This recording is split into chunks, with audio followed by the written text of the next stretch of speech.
Assalamualaikum warahmatullahi wabarakatuh.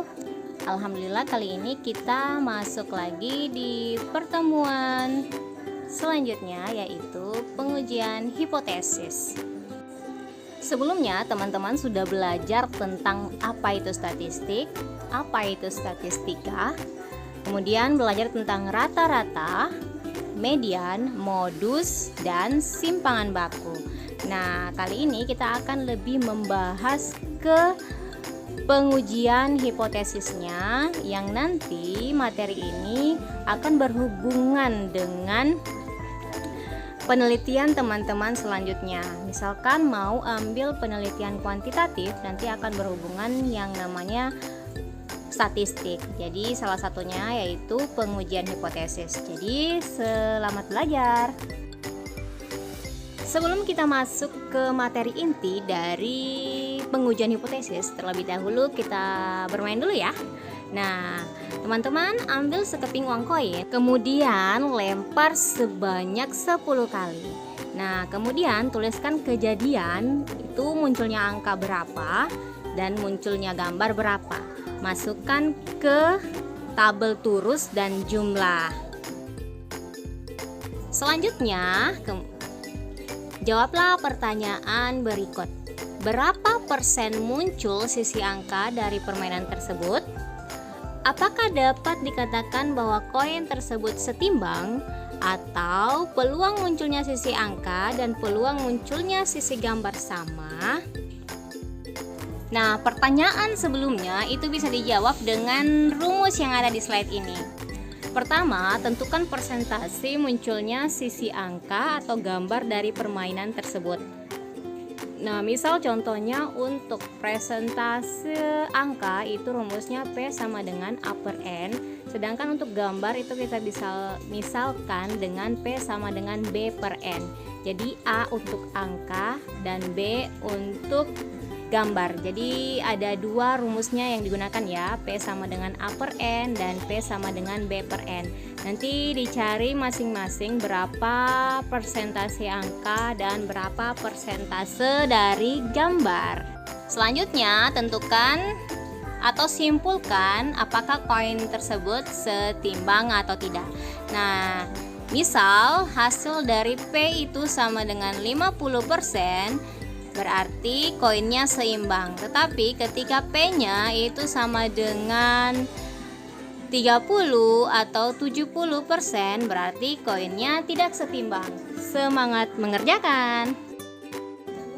Selanjutnya kita pelajari tentang unsur pengujian hipotesis. Adapun unsur-unsur pengujian hipotesis itu yang pertama hipotesis nol, kemudian yang kedua hipotesis alternatif, ketiga statistik uji, dan yang terakhir daerah penolakan H0.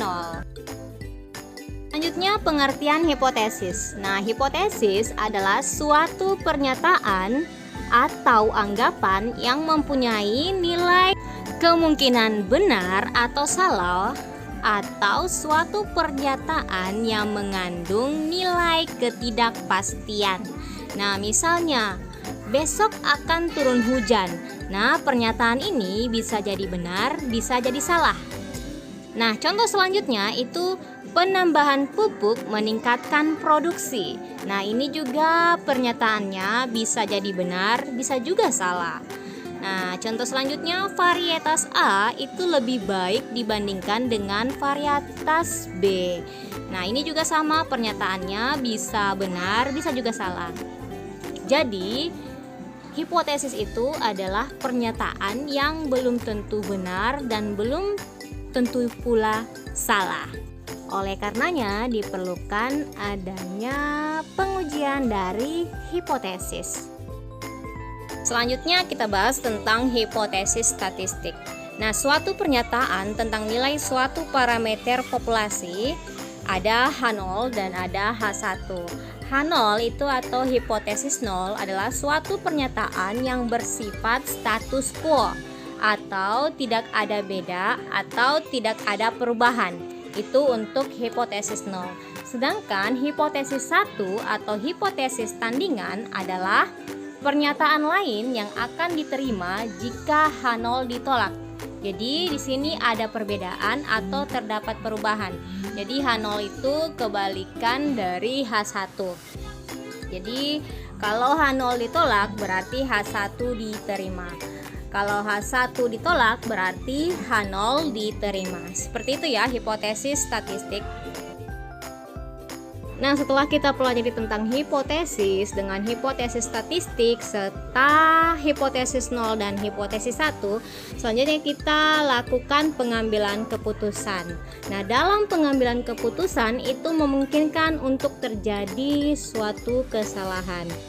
Oleh karenanya nanti di materi selanjutnya kita akan membahas tentang berapa persen pengambilan alfa atau taraf nyata untuk suatu penelitian. Misal kesalahan atau kekeliruannya itu 1%, berarti ada 99% hasil yang benar. Jadi harus ada kita tentukan dulu berapa tingkat kesalahan sehingga dinyatakan penelitian tersebut layak dan siap untuk dipublikasikan.